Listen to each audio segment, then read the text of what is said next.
औलाद का मोह। दिलीप और सुधांशु नाम के दो भाई थे। दिलीप की शादी कावेरी के साथ हुई और सुधांशु की शादी माया के साथ।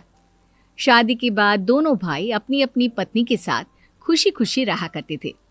दोनों भाइयों के परिवार एक ही घर में रहता था।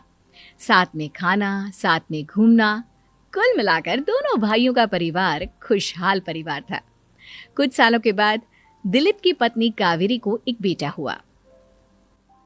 भैया, आज मैं बहुत खुश हूँ। चाचा बन गया हूँ मैं। हाँ भाई साहब, इस बच्चे के घर में आने से तो रौनक आ गई है।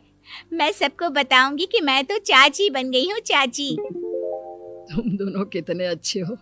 हमारे बच्चे के आने से ऐसे खुश हो रहे हो जैसे ये बच्चा तुम्हारा ही हो। बस भैया, अब आपका बेटा इस दुनिया में आ गया ना, हम भी कोशिश करेंगे कि हमारा भी बच्चा जल्दी से इस दुनिया में आ जाए। और फिर आपका और हमारा बच्चा दोनों मिलकर दिन भर घर के आंगन में खेला करेंगे। कितना मजा आएगा ना। सच कहती हूँ माया, मैं भी उसी दिन का इंतजार कर रही हूँ जब तुम्हारी भी गोद भर जाएगी और मेरे बेटे को एक छोटा भाई या बहन मिल जाएगी। 1 साल बीत जाता है।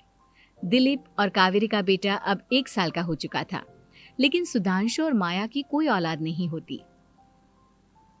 माया, लगता है कि हमारी जिंदगी में बच्चे का सुख ही नहीं है। ऐसा क्यों कहते हैं? दिलीप भाई साहब का बेटा भी तो हमारा ही बेटा है ना। तुम्हारी बात बिल्कुल ठीक है माया, लेकिन फिर भी हमारा खुद का एक बच्चा होता तो कितना अच्छा होता। हाँ, कावेरी भाभी भी हमेशा कहती हैं उन्हें अपने बेटे के लिए एक छोटा भाई या बहन चाहिए। लेकिन देखिए ना, हमारी तो किस्मत ही कितनी खराब है। हमारे तो सारे ट्रीटमेंट भी फेल हो चुके हैं। डॉक्टर ने भी साफ साफ कह दिया है कि तुम कभी माँ नहीं बन सकती। वही तो सुधांशु, बहुत बुरी किस्मत है हमारी। लेकिन माया, हम अपनी किस्मत को इतना क्यों कोस रहे हैं? हम दिलीप भाई साहब के बेटे को अपने बेटे की तरह ही प्यार कर सकते हैं ना। हाँ जी, बिल्कुल सच कहा। मैं भी वैसा कर सकती हूँ। चाची हूँ, उसे छोटी माँ का प्यार नहीं दूंगी क्या? कुछ दिनों के बाद दिलीप का एक दोस्त दिलीप से मिलने के लिए आता है। अरे क्या बात है दिलीप, बधाई हो बधाई। और घर तो काफी बड़ा है तुम्हारा। वैसे तुमने अपने बेटे के बारे में क्या सोचा है? भैया, और क्या सोचेंगे, बस उसे पढ़ा लिखा कर अफसर बनाएंगे, उसकी पढ़ाई पर खर्च करेंगे। अरे भाभी, आपकी तो इतनी सारी प्रॉपर्टी है, आपको किस बात की चिंता? ले देकर एक बेटा ही तो है। अरे नहीं दोस्त, तुम गलत समझ रहे हो। इस घर में मैं और मेरा छोटा भाई दोनों रहते हैं। इस घर का आधा हिस्सा मेरे छोटे भाई का है। अच्छा, कितने बच्चे हैं तुम्हारे छोटे भाई के? भैया, उनके साथ ना कुछ प्रॉब्लम है। मेरी देवरानी कभी माँ नहीं बन सकती। अरे फिर किस बात की चिंता? अरे मैं तो कहता हूँ अपने बेटे के भविष्य के बारे में सोचिए ही मत। बस ये घर उसके नाम करवा दीजिए। देखिए, आपके भाई का भी कोई बच्चा नहीं है तो सब कुछ आपके बेटे को ही मिलना चाहिए।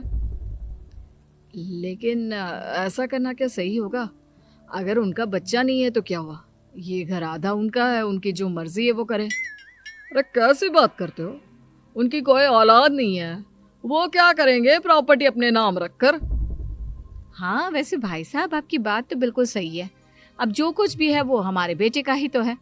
आखिर वही तो इस घर के वंश को आगे बढ़ाएगा। मैं कल ही देवर जी से बात करती हूँ। अगले दिन सुधांशु और माया, इधर आओ। तुम दोनों से एक बहुत जरूरी बात करनी है मुझे। बताइए ना भाभी, क्या बात है?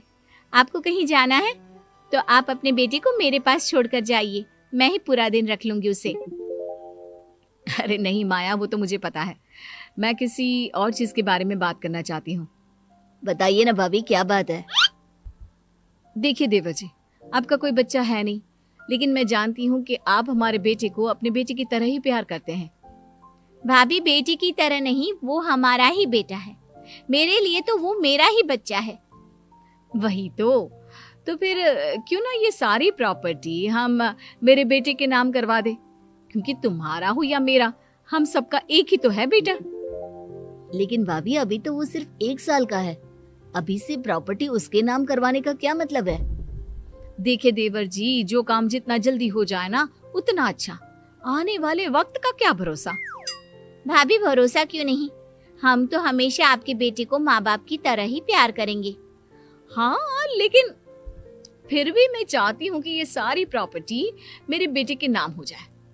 अब मुझे नहीं लगता तुम दोनों को इसमें कोई भी परेशानी होगी, है ना? भाभी वैसे तो आप जो कह रही हैं वो बहुत जल्दबाजी है, लेकिन फिर भी अगर आपको ऐसा लगता है तो ठीक है, कल ही प्रॉपर्टी के पेपर बनवा लीजिए, मैं और माया उस पर साइन कर देंगे। इस तरह से अगले दिन प्रॉपर्टी के पेपर बनवाकर सारी प्रॉपर्टी दिलीप और कावेरी के बेटे के नाम पर करवा दी जाती है। कुछ दिनों के बाद सुधांशु, सुबह सुबह ये कौन लोग आ गए हैं तुम्हारे घर पर? भैया वो ऊपर वाला कमरा खाली पड़ा था ना, सोच रहा था किराएदार रख देता हूँ। लेकिन किराएदार रखने से पहले आपने हमसे पूछा भी नहीं। भाभी इसमें आपसे पूछने वाली क्या बात थी, हमें एक ही कमरे की जरूरत थी, इसलिए सोचा दूसरा कमरा किराए पर दे देते हैं, कुछ इनकम हो जाएगी। अरे माया, ये सारी प्रॉपर्टी अब मेरे बेटे के नाम पर है और यहाँ पर जो कुछ भी होगा उसके लिए तुम्हें मेरी या दिलीप की परमिशन तो लेनी पड़ेगी ना। हाँ सुधांशु, तुम्हारी भाभी ठीक ही तो कह रही है। अब देखो, तुमने खुद अपने हाथों से ये प्रॉपर्टी हमारे बेटे के नाम की है, वह अभी बहुत छोटा है, तो इस घर से रिलेटेड सारे फैसले तुम्हें हमसे पूछ कर लेने चाहिए। भाभी हमें तो लगा था कि आप हम लोगों से बहुत प्यार करती हैं, लेकिन आप तो हमारे साथ भेदभाव करने लगी। अरे, इसमें भेदभाव करने वाली क्या बात है? और मैंने कौन सा तुमसे कुछ गलत मांग लिया? अरे ले देकर मेरा बेटा इकलौता इस पूरे वंश का वारिस है, सब कुछ उसके नाम है। तुम्हें इस बात से जलन क्यों हो रही है? भाभी माया को जलन नहीं हो रही, वो तो बस ऐसे ही कह रही थी। सब जानती हूँ मैं, इसकी खुद की तो कोई औलाद पैदा नहीं हुई, बस इसीलिए जब देखो तब मेरे बेटे पर बुरी नजर डालती रहती है। देखो माया, कावेरी तुमसे बड़ी है, वो जैसा कहती है वैसा करो।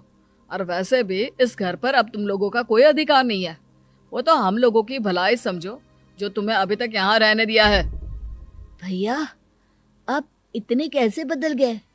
इस प्रॉपर्टी ने आपके दिल से हमारे लिए प्यार पूरी तरह खत्म कर दिया है क्या? इसी तरह वक्त बीतता जाता है और देखते देखते दिलीप और कावेरी का बेटा प्रणव 25 साल का हो जाता है और उसकी नौकरी लग जाती है। पापा आज मेरा अपॉइंटमेंट लेटर आ गया है, मैंने सिंगापुर में जॉब ज्वाइन कर ली है। लेकिन प्रणव, विदेश में नौकरी करने जाने से पहले तुम्हें कम से कम अपने मम्मी पापा से एक बार पूछना चाहिए था ना।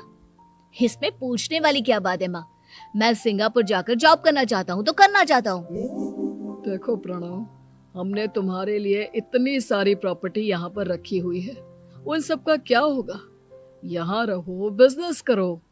सॉरी पापा, मैं यहाँ रहकर कोई बिजनेस नहीं करने वाला, और ये जितनी भी प्रॉपर्टी आपने मेरे लिए संभाल कर रखी है ना, ऐसे ही किसी को दान में दे दीजिए, क्योंकि मैं सिंगापुर से वापस इंडिया आकर कभी नहीं रहने वाला। दिमाग खराब हो गया है तेरा, जानता नहीं तेरी वजह से हमने तेरे चाचा चाची से लड़ाई करके पूरा घर तेरे नाम करवा दिया था। हाँ तो ऐसा करने से पहले आपको सोचना चाहिए था ना। और मम्मा, मैं तो वैसे भी उस वक्त 1 साल का था, मेरा इस मैटर से कोई लेना देना नहीं है। कैसी बात कर रहा है ये लड़का? अरे तेरी वजह से अपने छोटे भाई से दुश्मनी लेकर बैठा हूं मैंने तो उसे घर से भी निकाल दिया। जानता नहीं तू, बाजू वाले घर में एक छोटा सा कमरा किराए पर लेकर रहते हैं तेरे चाचा चाची, और ये सब मैंने तेरे लिए किया। देखिए पापा, आपने जो कुछ भी किया अपने लिए किया। मैंने आपसे कब कहा था कि मुझे ये प्रॉपर्टी और घर चाहिए? और वैसे भी अपने भाई के साथ इस तरह का बिहेव करके आपने कोई अच्छा काम तो किया नहीं।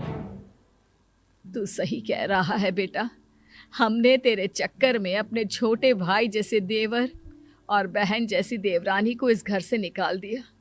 बहुत बड़ी गलती हो गई मुझसे। ठीक है मॉम, तो अब आप अपनी गलती सुधारो, लेकिन मुझे तो फॉरेन जाना है, मैं वहीं जाऊंगा। अब आगे क्या करना है ये आपका डिसीजन है। और प्रणव सिंगापुर जॉब करने के लिए चला जाता है। कुछ दिनों के बाद जब दिलीप और कावेरी को अपनी गलती का एहसास होता है तो वो सुधांशु के घर पहुंचती है। सुधांशु, माया, हमें माफ कर दो, हमसे बहुत बड़ी गलती हो गई।